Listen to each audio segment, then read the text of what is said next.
Karena sebelum 2012 kita hanya misalnya 6, 7 gitu ya, jadi belum stabil. Nah, ini 2012 ini sudah stabil dan metodologi baru, artinya setiap personel dia yang membaik gitu. Mereka sudah, karena tadi ada keterbukaan proses misalnya LHKPN, terus bahkan jadi memberikan harapan itu sebenarnya bagus, dan penataan di sini bagus. Di apa? Ya, saya senang tadi bisa ketemu dengan Mas Danang Widoyoko dan Mas Wawan dari TII, Transparansi Internasional Indonesia, menjelaskan kepada saya mengenai turunnya indeks persepsi korupsi kita pada tahun ini dari 40 menjadi 37.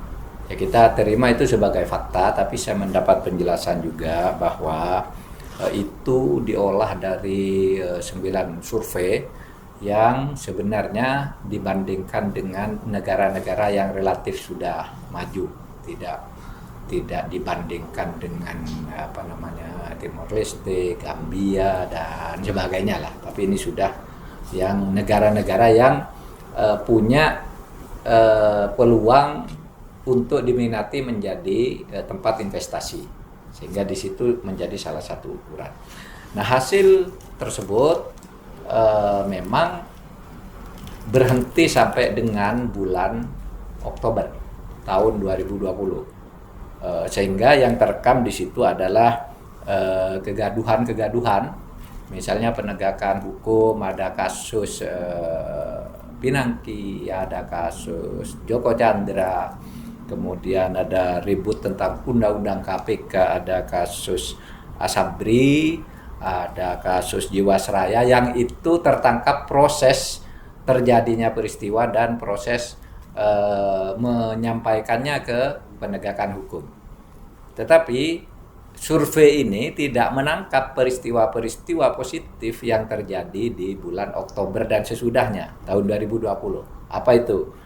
Misalnya OTT terhadap Mensos, OTT terhadap Menteri KKP, kemudian penghukuman seumur hidup terhadap pelaku kejahatan Jiwasraya, kemudian divonisnya Joko Chandra dan sebagainya, itu divonisnya Pinangki dan sebagainya, itu belum terekam di situ, sehingga ya wajar kalau itu menyebabkan kurang, karena yang tertangkap adalah prosesnya yang justru memang gaduh.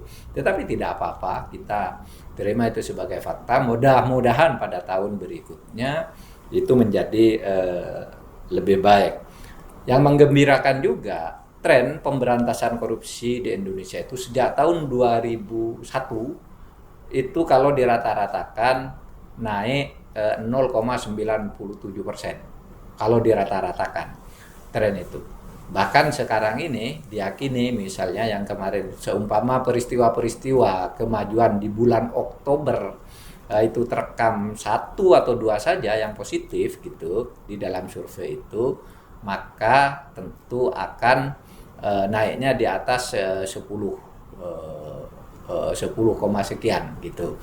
Kalau terekam 1 saja di situ. Tetapi nanti kita tangani ini, dan saya tadi sengaja mengundang Mas Danang dan Mas Wawan untuk melakukan langkah-langkah ke depan agar negeri ini semakin baik, semakin ramah terhadap investasi. Memang ke depannya ada 3 hal katanya yang diperlukan. Pertama, cepatnya pemulihan ekonomi. Undang-undang Omnibus Law itu yang kemarin hanya dapat gaduhnya, diharapkan pada tahun ini sudah mulai menampakkan hasil positifnya. Yang kedua, sejauh mana pandemi COVID-19 itu menjadi lebih baik penanganannya, itu juga akan menentukan ke depan. Kemudian kegaduhan politik, terutama yang diskriminatif dan konflik antar kelompok masyarakat, itu juga bisa dikurangi. Nah, itu saja yang ingin saya sampaikan.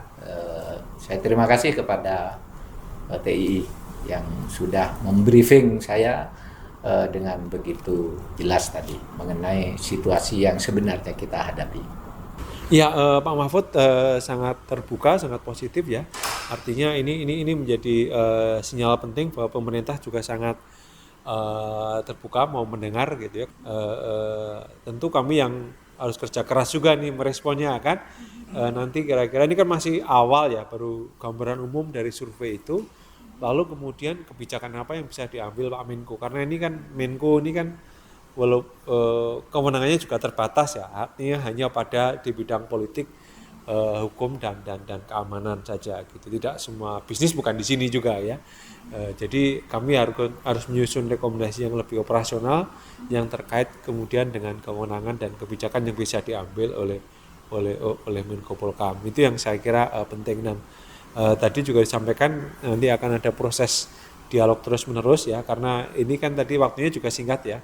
Tentu Pak Mahfud juga waktunya terbatas, nanti kami akan banyak diskusi dengan para staf beliau untuk membriefing lebih detail lagi nih teman-teman surveinya apa, implikasinya apa, lalu kemudian kebijakannya apa untuk membalik survei itu supaya trennya tidak turun lagi.